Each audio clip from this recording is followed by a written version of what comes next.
Chapter heading is called, The Majority of Ulama are the furthest people from politics.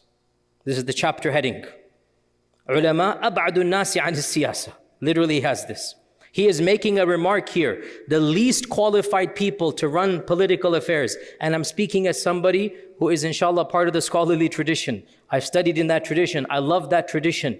And yet I warn ulama from getting involved in politics. I warn this and I try my best to implement it myself. Why? Ibn Khaldun remarks. And by the way, just for the advanced people in the audience here, subhanAllah. What did Plato say about the ideal ruler? Who knows? Plato, Aflatun. Plato said the ideal ruler is who? The philosopher, the Faylasuf, the Aqlani, the Rajul of Aql. Plato, in his theoretical mind, said the intellectual person should be the leader.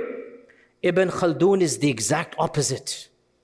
Ibn Khaldun is like, you should never put the intellectuals and the philosophical class and the ulama as leaders. And he says it in a polite way, but I will reinterpret. He says it very politely. He says that is because the ulama, they speak in generalities and they speak in idealistic language and they speak in, I'm going to say, he didn't say, utopic visions and dreams, right? And they don't actually get involved down to the nitty-gritty of real. So let ulama preach utopic ideals. We want to lift people up to those ideals. When ulama try to apply those ideals to the reality, they mess up big time.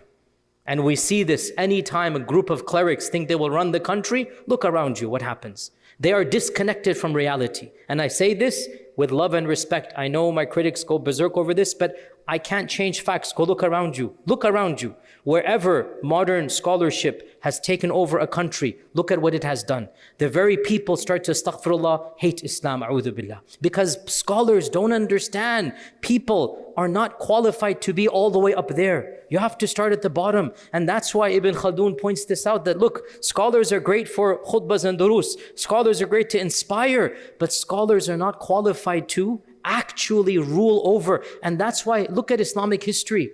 Only in the time of Khulafa al-Rashidun. That's it. That's why they're Khulafa al-Rashidun. That's it. And even they could not, their people could not live up to their standards. That's why what happened. Even in the time of Ali radiallahu anhu, and he was who he was, the people could not live up to that. This is the reality, the disconnect between theory and reality. We see this, and with utmost respect, look at the Arab Spring. I don't want to get too blunt here, but everybody, look at your own countries. The good people who went into politics, where are they now?